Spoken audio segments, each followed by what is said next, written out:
quality education. Expanding access to learning. Serving learners' learning needs.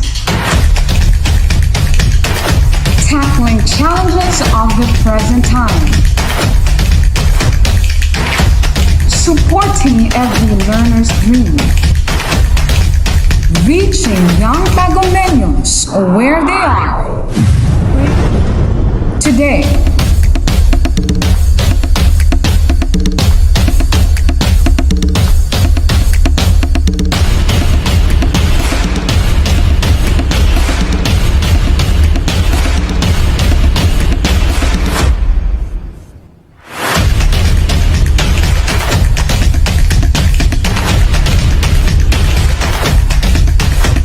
From the music capital of the Philippines, advancing in the challenge of distance learning, the official TV-based instruction of DepEd Tagum City, bringing you quality education straight to your home. Plug yourself in. This is DepEd TV. Tara na!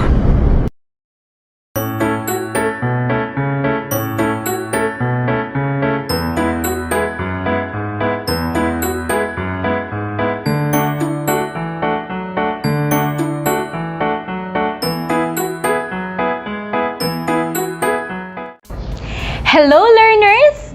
How are you today? Are you doing great right now? It's nice to hear that. Today, we will have another fun and exciting learning. Just watch and learn. I am Teacher Elmarie and I will be your teacher in this episode. Are you ready, kids? Very good! Come on! Before we proceed for today's lesson, let us check if you already have your pen, notebook, and learning module. Are you ready? Let's go! For today's lesson, we are going to tackle English 4 Module 5 for the second quarter. At the end of the session, you will be able to read with automaticity grade level content area words. Use the present form of the verbs that agree with the subject. And express love for stories and other texts. Are you up for an activity, kids? Of course you do! Ready? Complete each sentence by changing the verb into present tense. Write the chosen letter on a separate sheet of paper. You have 5 seconds to answer each question. Let's try this one. Choose answer from choices inside the box. Number 1. Sarah blank breakfast every morning. A. Cook. B. Cook. C. Cooked.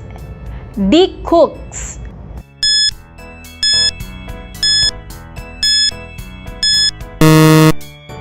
What is the answer? Correct! The answer is letter D, cooks. Number 2. Paul blanked the guitar at the concert. A. Play. B. Played. C. Plays. D. Playing.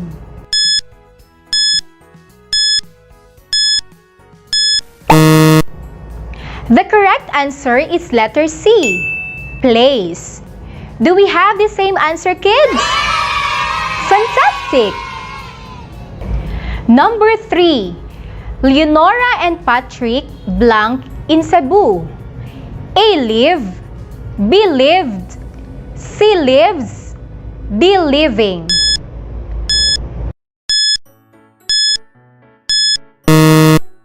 Can you tell me the answer?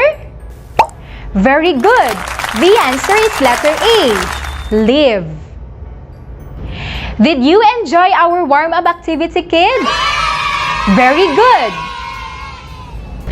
Before we continue to our new topic, Let us have a review on your previous module. Can you still remember it? Let's find out. In Module 4, Quarter 2, you learned about 3 degrees of comparison and order of the adjectives. We have 3 degrees of comparison. These are positive degree. Only one person or thing is described. Comparative degree. Used to compare two persons or things. We add ER to the base form of the adjective. For some longer adjectives, we add more before the adjective to compare two persons or things.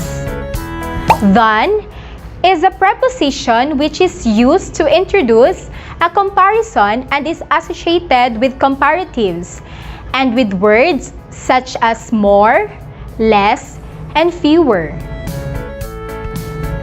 Order of adjectives. Adjectives are words that modify or describe a noun or pronoun. When several adjectives are used in a sentence, the order of adjectives is as follows: number, quality, size, shape, kind or quality, and color. Now that you remember the previous lesson, let's talk about simple present tense. Simple present tense is a verb tense that states action in a present time. Singular subject. Add S or ES to the base form of the verb. Example, number 1. She loves to play volleyball. Number 2. He gives flour to his mother. Number 3. My son lives in Manila. Number 4. Alan walks to school every day. Number 5. James talks politely to his teacher. Plural subject. Use the base form of the verb. Example, number 1. We generally sing song all together. Number 2. We go to the library every afternoon. Number 3. They speak Bisaya in Mindanao. Number 4. Peter and Jeff carry a heavy bag. Number 5. The pupils enjoy the food. Reminders. If the verb ends in Y, change the Y to I and add ES. Example, fly, flies, cry, cries, dry, dries. Sample sentence, he tries very hard. The baby cries loudly. Exception. If there is a vowel A, E, I, O, and U before the Y, add S to the verb. Example, play, plays, pray, praise. Sample sentence, Kendra prays really hard. Kendra plays the violin. If the verb ends in SS, X, Z, SH, CH, add ES. Example, pass, passes, catch, catches, fix, fixes. Sample sentence, Alan catches the ball. Pedro pushes the cart. Did you understand now what are simple present tense of the verb? And how they are used in the sentence, kids? Great! To make it more clear for you what our simple present tense of the verbs are, let's have this activity. Read the passage below and try to identify the simple present tense of verbs used. Anna and Her Little Sister by Clarife A. Montesclaros. Anna loves to play with her little sister. They read stories together and help their mother in cleaning the house. Father Ben tells them stories before they go to bed. Mother Elsa cooks delicious snacks for them every day. Anna and her little sister love to visit their grandmother Tessie almost every day. They ride on their bicycles because their grandmother lives not too far from their house. Anna helps her grandmother in her garden, and her little sister tells new stories to her grandmother whenever they visit her.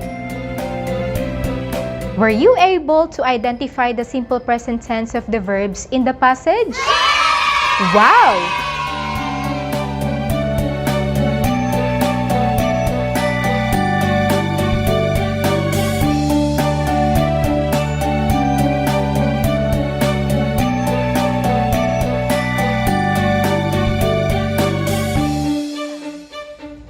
Now, do you want more? Let's read this poem and observe the highlighted simple present tense of the verbs in the lines. Let's start! Peter loves to play his ball. He throws it high and hits the wall. His mother says to play outside, but he cries so loud and stays inside. His father comes and holds his ball. Let's keep this thing. Let's go to the mall. Did you like the poem, kids? Great! Did you observe well the verbs used in simple present tense? Excellent! Now, you are all ready to take the test. Now that you have already bumped into simple present tense of the verb, let us try to assess if you really understand it. Choose the correct present tense of the verb. Write your answer on your notebook. You will be given 5 seconds to answer each item. Number 1. He blank a tricycle going to school. A. Ride. B. Rides. C. Ridden. D. Riding.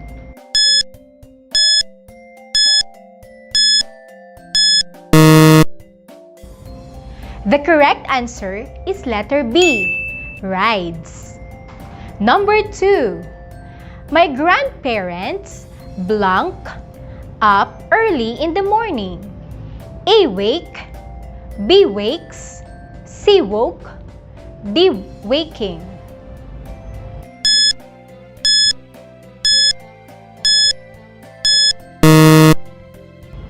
What is your answer, kids? Fantastic! The answer is letter A, wake. Number 3. My mother blank breakfast. A. Preparing. B. Prepared. C. Prepare. D. Prepares.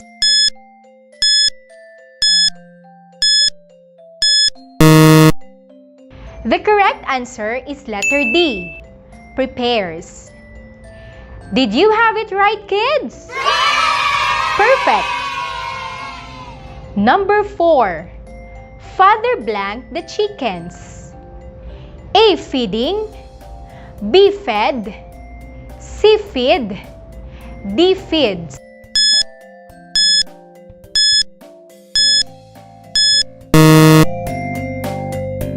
Can you tell me the answer, kids? Bravo! The answer is letter D, feeds. Number 5. He blank vegetables in the garden. A. Plant. B. Plants. C. Planted. D. Planting.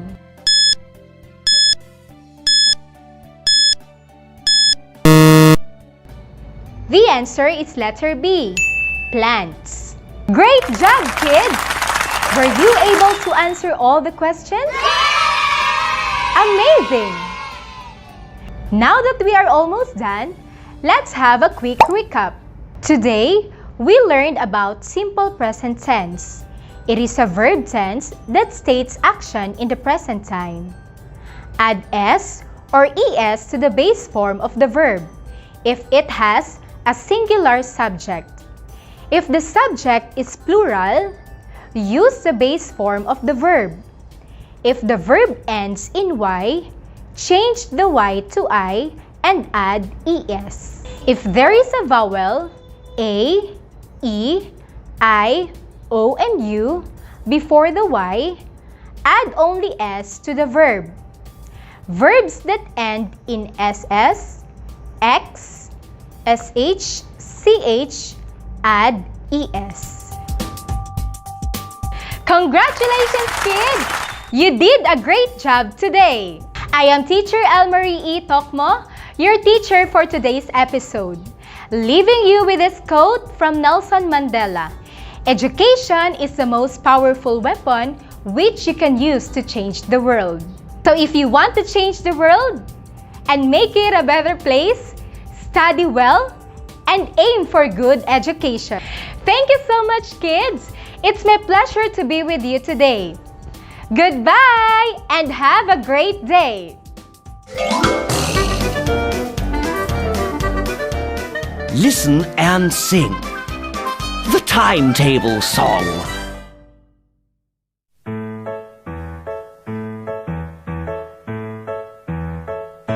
Cindy usually swims on Tuesdays. Duper never cleans the car. Super goes to gym on Thursdays. Emma always studies hard.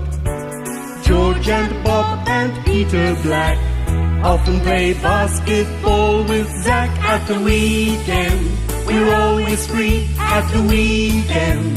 We watch TV at the weekend. We do what we like from Saturday morning till Sunday night. In the morning when we get up, we go to school at 8.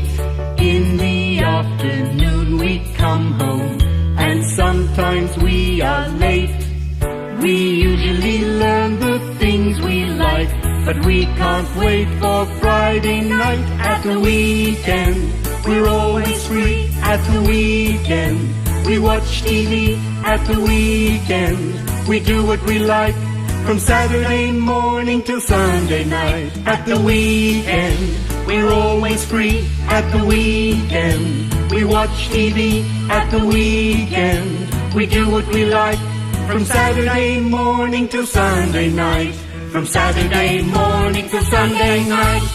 At the weekend, we're always free at the weekend. We watch TV at the weekend. We do what we like from Saturday morning till Sunday night. From Saturday morning till Sunday night.